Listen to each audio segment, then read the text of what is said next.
దర్శనం చేసుకున్నాం. మొన్ననే మేము రామతీర్థంలో మహాయజ్ఞం చేసాం. మహాయజ్ఞం చేసిన తర్వాత వచ్చి మా భక్తులతో దర్శనం చేసుకున్నాం. ఆంధ్రప్రదేశ్ రాష్ట్రం బాగుండాలి, ఆంధ్రప్రదేశ్లో ఉన్న ప్రతి పౌరుడు చంద్రబాబు నాయుడు గారు ముఖ్యమంత్రిగా పరిపాలన అందించాలని ఈరోజు ఎన్డీఏ కూటమి కలయిక సంపూర్ణంగా ఉండాలని సోమవారం ఆశీస్సులు పార్లమెంట్ పరిధిలో ప్రజానీకానికి, రాష్ట్ర ప్రజానీకానికి, దేశ ప్రజానీకానికి, యావత్తు ప్రపంచంలో ఉన్న ప్రజానీకానికి ఆశీస్సులు పూర్తిగా పంపుకొని ఉండాలి. ఇంకా హిందూ పైన అలాగే ప్రజలపైన అలాగే ఆధ్యాత్మికంగా ఇంకా పెరగాలని స్వామివారిని కోరుకున్నాం. సందర్శనం కావాలని కోరుకుంటూ ఈరోజు రైతులు అన్ని వర్గాల వారు కూడా బాగుండాలని మనస్ఫూర్తిగా కోరుకున్నాం. అలాగే ఈ దర్శనాన్ని ప్రతి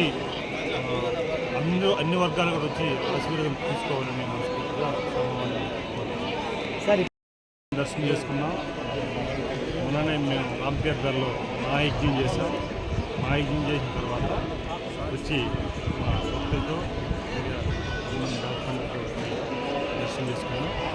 ఆంధ్రప్రదేశ్ రాష్ట్రం బాగుండాలి, ఆంధ్రప్రదేశ్లో ఉన్న ప్రతి పౌరుడు చంద్రబాబు నాయుడు గారు ముఖ్యమంత్రిగా పరిపాలన అందించాలని ఈరోజు ఎన్డీఏ కూటమి కలయిక సంపూర్ణంగా ఉండాలని సోమవారం ఆశీస్సులు పార్లమెంట్ పరిధిలో ప్రజానీకానికి, రాష్ట్ర ప్రజానీకానికి, దేశ ప్రజానీకానికి, యావత్తు ప్రపంచంలో ఉన్న ప్రజానీకానికి ఆశీస్సులు పూర్తిగా పంపుకొని ఉండాలి. ఇంకా హిందూ పైన అలాగే ప్రజలపైన అలాగే ఆధ్యాత్మికంగా ఇంకా పెరగాలని స్వామివారిని కోరుకున్నాం.